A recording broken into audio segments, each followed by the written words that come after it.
Joe, a team that sits in the catbird seat here right now is probably Tennessee. They were out of the playoffs last week. They're in the playoffs now. Your thoughts on the Volunteers going into last week versus Vandy and potentially a playoff spot here? If I remember correctly, I still had them in my top 10, and I think that maybe I'm wrong there from last week, but Tennessee definitely benefits from the chaos that happened last week. They have a number of strong performances, and what boosts them up a ton is their defense. Their defensive line is freakishly deep. They can go toe-to-toe, I think, with any team, all 12. All the teams that are projected to be national champions this year. If we're talking about Georgia, we're talking about Ohio State, we're talking about Oregon, they're good enough to impose their physicality on opposing teams. That's why they have to belong in the top 10. Now, why they aren't higher and why they have 2 losses on the year is because the offense has not lived up to our hopes, our dreams of what we thought that Heupel was going to be able to get out of Nico. There is a very sad reality here with Tennessee, especially with the last 5 games, how ridiculously unproductive they've been. There is a sad reality, and I'm not counting UTEP before anyone throws in there that we scored 50 points on UTEP. If a Tennessee fan says that, I don't want to hear it. There is a sad reality, though, that they could go out, play against Ohio State, and bust their ass, slow them down in the run game, and all it takes is just one offensive possession for Ohio State because their defense is good enough to completely rattle Nico. That's where I come from. They're imbalanced, but they're still elite in one category. I don't like it when we talk about like a team doesn't meet our expectations of what their offense is supposed to look like. Then they come out and they run all over everybody. And then all of a sudden I'm supposed to sit here and say, oh, well, they're not as explosive as they want that they should have been. What else were we expecting from a true freshman quarterback? Well, it was a redshirt freshman quarterback. I mean, like, look, man, they run the ball effectively and they play really good defense. They got overwhelmed at Arkansas, but as soon as Arkansas happens, they get into a scrap fight with Florida just the same way that Ole Miss did, and they found a way to win it. I mean, that's the God's honest truth. They play Georgia, they get beat. Georgia's back's up against the wall. I felt like they came out, though, and, Joe, they were going toe-to-toe with Georgia in the first half. I mean, literally, the score was tied in the first half. I mean, in the second half, I know that Nico had some drops. They didn't finish. They couldn't complete. But Georgia was the one that came above them. Look, they've been tested. I know what I'm getting from Tennessee. I know what I'm getting from them. They're going to run the ball effectively. They're going to play good defense. They've gotten better statistically in every single category defensively. Every one. Every single thing that they've done has been better defensively this year. I think that's going to continue. Okay, I think that there's going to be a point in time. Like, Joe, you know what travels? Like, I keep hearing everybody saying, oh, what if Tennessee goes up to the Midwest and the cold? You know what travels? The run game and good defense. Always does. Always is going to travel. And I think that Tennessee is a difficult team to prepare for, especially if they can start hitting on some of these passing plays and they stop having the drops like they had, man. Here's my only thing, though, and this is a line that you love to use with Penn State, with Notre Dame in particular, that both of those teams, very similar structure, good offensive line, stout on defense, they run the ball really well. Here we go. But they don't have the weapons on the outside. And right now, that is where I come from with Tennessee. I agree with you that, like, if they got into a grinded out, run the football type of a game, that they could keep it low scoring and they could find a way to win against most of the playoff field, like we've discussed here. But where it needs to be acknowledged, if we're going to have those same criticisms for Penn State and Notre Dame of they don't have weapons on the outside, we have to talk about this with Tennessee because their receiver production, there's been highlights, there's been some really big plays, but there has not been consistency. There's not been consistent separation. And Nico is not playing well enough to set up his guys to then succeed if they are getting open. So if we have fears for some of these Midwest teams, I think the same should apply here for Tennessee. To counteract that, Penn State literally did that against Ohio State. Tennessee literally did it against Bama. Notre Dame couldn't do it against NIU. Oh, They couldn't. I've seen Penn State tested. I've seen Tennessee tested. This is going to roll into a Notre Dame conversation then. It is, because it's the team that I want to go to next. Notre Dame, your thoughts on where we have them power rated. I know that you're going to be mad at me here because I have them at 8 and you have them at 6, but go right on ahead. Your thoughts on Notre Dame. Look, I gotta bring this up and address this first. The most frustrating thing that I have when I talk to you about Notre Dame is that you love to bring up NIU, and it's justifiable because it is a horrible loss. It is a black eye on what has been a quality season for them. Not an elite season. They don't have like crazy big wins this year, obviously, but it's been a quality season. If they beat an NIU and they just blew them out and then we moved on, our perspective would be different, but I'm sure that we would still find ways to pick them apart. It's frustrating for me that you bring up the NIU loss being in week 2, and then when I try to bring up the performance against Texas A&M in week 1, you say that was in week 1. Both things happen in back-to-back weeks. Can we not acknowledge they even each other out? Do they not? They do, but let me finish what I was saying. One's a little bit worse than the other. If we can talk about a number of these teams in the playoff ranking, in our power rankings, as being hot and having really good finishes to the year, Notre Dame has been doing that. They haven't played tough opponents. I freaking get that. But they are in a position where they have blown out every single team that they have faced. It's not even close.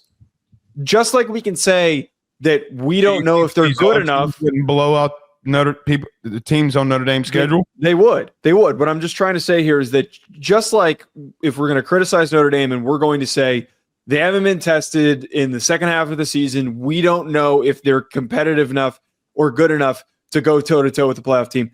I would argue the inverse. They obviously don't have those test situations, but how do we not know that they wouldn't play well? Because I see a lot of good football. I see a lot of good athletes. Can I tell you why? Because you face a 6-win Louisville team and you won by 7. Okay, that's number 1. Number 2, part of that was garbage time points, but I don't care. You can make justifications for everybody else besides Notre Dame. Everybody wants to point at me to the Georgia Tech win. Haynes King did not play.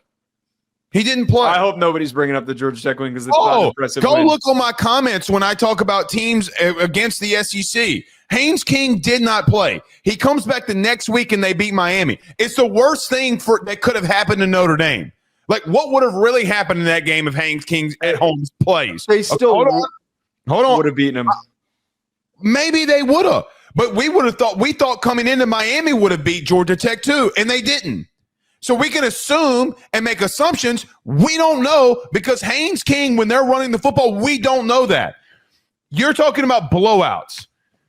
A 1-9 Florida State team, a 2-9 Florida State team, a 1-10 Purdue team. Joe, those are their massive blowouts. Those are the ones that you're talking to me about. A team that in 24 games has 3 wins. You want to do that? I've never argued that those are like impressive wins. But not what I've said. They're blowing teams out. Well, I hope they blow out teams that combine for 3 wins in 24 games. We have seen plenty of situations this year where games have been closer than expected and teams have played like shit. I have argued every single week that Notre Dame needed to leave no doubt, and they have done that. They have accomplished that. That's all that they could do. Leave no doubt against Louisville. I got more questions now about Louisville. That game, if I can pull up the box score. Please Louisville scored 10 points. Notre Dame was up in the second. At the end of the half, they were up 24-14. Nobody scored in the third quarter. And like I said, they were late points that Louisville put on the board. Okay, here's my problem. You ready?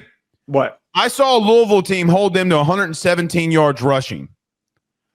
I know that there are teams up in my power rankings that are above that would do worse to them. Like, for example, Ole Miss on a neutral field. If you can't run the ball for more than 117 yards against Louisville, I know you're not going to get that against Ole Miss or Tennessee. I know that you're not. You know and I know. And when you're forcing to make Riley Leonard, a dude that's got to sit in the pocket and throw, Joey's got 163 passing yards. Want to know why that game's close? Let's call a spade a spade. Why is that game close? Because Louisville has a better team than you want to give them credit for? No. Because when you needed situations on third down and you had to throw the football, you couldn't.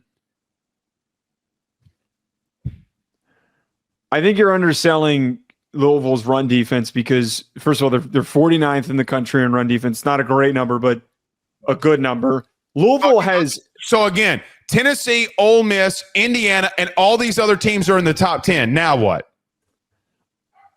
I'm not going to look. I think that so the 50th ranked rushing defense is equivalent to what we've seen from Ole Miss. Good comparison. No. Stop. That's not what I'm saying. I'm just trying to illustrate here that and when we talked about leading into that game, that Louisville does have productive quality athletes along their defensive line. They've got three guys that are going to get NFL looks in this upcoming draft or in the following draft. They have five guys in the front seven of Ole Miss that are going to get looks. I get that. Well, it's a damn shame they're not going to get to play Ole Miss because Ole Miss isn't going to be in the playoff. Because so we're not going to find this out. Notre Dame would play Ole Miss's schedule with some of here's what you nor anybody on the Notre Dame fandom or beat or is willing to admit. There is going to be a team, regardless of where you get labeled in the playoff. This is the problem that I have with them. And because of the whole Brian Kelly thing, I get labeled, he hates Notre Dame. He doesn't like Notre Dame. No, here's the God's honest truth. I swear to you, there is no hate or bias. I don't know what happens when you can't run the football and you got to put this game on your quarterback's shoulders. I don't. Well, I've seen everybody else in my top 10 tested more than you. Everybody. Wait. This is where I get frustrated. The conversation that we just had about Tennessee applies here. When they haven't been able to run the ball as effectively and Nico wasn't playing well, they lost. Alabama and Georgia, who they ran on, is very different than Louisville and Tomato Can State. Sorry, it is. Wait, no. What you're asking for is, what would Notre Dame do in that situation? What Tennessee did is exactly probably what would maybe happen to Notre Dame in those situations. Like what? But you're trying to, no. Here's my problem though, is that you're trying to act like Notre Dame would walk out there and they get blown out because they wouldn't be able to run the ball. That's the way that you're talking. The way that you're framing this is making it seem like it. No, that's bullshit. You're defending it. I have you in my top 10. But if I'm going to have Tennessee above Notre Dame, why do I have Tennessee above Notre Dame? Why? I don't know. I don't think that they're justified in being over Notre Dame. They 1,000% get justified over it because they have more wins against top 25 opponents. They've done it on the road. I saw them go toe-to-toe with Georgia and them hang around and be tied at the half. They got smoked in the second half. They got beat by 2 touchdowns. You got beat by NIU by 2 points. Oh my God. It's not the same, Joseph. Obviously, it's not the same. No one has ever argued that Notre Dame losing to NIU is the same as losing to Georgia. No one's on crack doing this show. Bro, okay. Listen to me and listen to me clear. I promise you this as God is my witness. There's going to be a team ranked 5 through 11 that you're going to have to face. And you better pray to God it's one of the Rudy Poo teams that they just allowed to get in. You better pray to God. But the same thing applies for Penn State and it applies for Tennessee that have plenty of issues. On the 1 yard line against the number 2 team that you have. That would be my argument that Notre Dame could play a team like Ohio State close because there is not that much of a separation in general talent between those two teams. You keep throwing out Penn State like Penn State's been tested more than anybody else in here too. They've had one game against a ranked opponent. One. And they played great in that game. Yeah. Now for some of these other teams, imagine playing in the last 7 games that you have 5 ranked opponents. Attrition wears. Injuries come involved here because you're playing better teams. That's the point that I'm trying to make here. Well, if anything, you just made an argument here that Notre Dame has a better opportunity to play good football because all of these other teams, they're getting battered. Notre Dame should be relatively fresh. They don't have to play in their conference championship game. That should set them up even better. They're not in a conference. The reason you can't get a top 4 seed is because you're not in a conference. And you don't deserve to have a top 4 seed because you're not in a conference. That's never been argued. That hasn't been argued. No, it's been argued. It's been argued. But you can't look at this and tell me it's the same. You're mad at me because I got him at 8. By the way, you got him at 6. Wait. Here again, this is where we keep getting lost and we keep going astray. The words "it's the same" has not come out of my mouth in terms of comparing their schedules. Okay, so then why are you mad at me when I have a team that's proven more above a team that hasn't proven it? Why are you mad at me? Because explain to me the thought process of why I have a team favored a little bit more than Notre Dame because one team proved it more than the other. Please. The description and the depiction, the way that you have framed this, is that there is a separation gap between Notre Dame and a team like Tennessee. There is. I have more instances for Tennessee where their offense has completely sputtered this season, and it cost them in 2 of their games. I actually have context that when Tennessee goes up against a team like Georgia on the road, they're not built for a matchup like that. So why am I so eager? They were tied at the half. They still lost by multiple scores. They didn't move the ball in the second half. Why would I be so eager to put in a team that I actually watched play in a game like that against a top team that's probably going to end up with a bye when it's all said and done? Why am I so eager to put them in when I know that they couldn't get it done? You're the softest fan base I've ever met in my life. No, we're not. We're just trying to fight for. This is what's going to happen. This is what probably is going to happen. God forbid, Georgia loses the SEC championship game and they're in the playoff and you got to face them. Good luck. Yeah, I don't think we beat Georgia. They're just like in any playoff. There are matchups that are good and bad for a team. I think Notre Dame beats Tennessee. They're a flawed team if they have 3 losses. That's what you're telling me about 3-loss SEC teams. Wait, it's not that cut and dry just to say like, well, this team's flawed, so that certain matchups are more beneficial for certain teams. We both know that. Oh, Notre Dame can't. Notre Dame. It's funny how that works when it considers Notre Dame. It applies for everybody. Applies for everybody. Nobody in the country gets to dictate their schedule more than Notre Dame. No one. From week 1 to week 15, or week 0 to week 14, 15. Nobody. You chose to do this. You chose to have an easy path. Some of these teams don't get to choose an easy path. And the bottom line remains for me with Tennessee. It's not Tennessee faces NC State. Well, they put that game together 5 years ago. First of all, Notre Dame doesn't choose the ACC opponents that they play. They have a scheduling agreement with the ACC, so whatever crop of ACC teams that they're dished, they have to play them. 7 games that you do. The other 7 games, Notre Dame this is an off year. They typically are aggressive in order to fight these arguments that SEC folks put out there in scheduling top tier teams and above average teams. How can I say that you played a soft ass schedule? You agree, and then you label me as an SEC folk when you said the same damn thing. But the way that you just led in that point was making it seem like Notre Dame is deliberately every single year going to schedule easy. They just scheduled Texas and Bama in the next 5 years, and they're not going to win either one of those games. They're not. They're not ready. In 5 years, you can say that with certainty? Yeah, I can say with 1,000% certainty. God. Okay. Here's what I will tell you. If all bullshit is aside, okay, because there is a caricature that comes into this.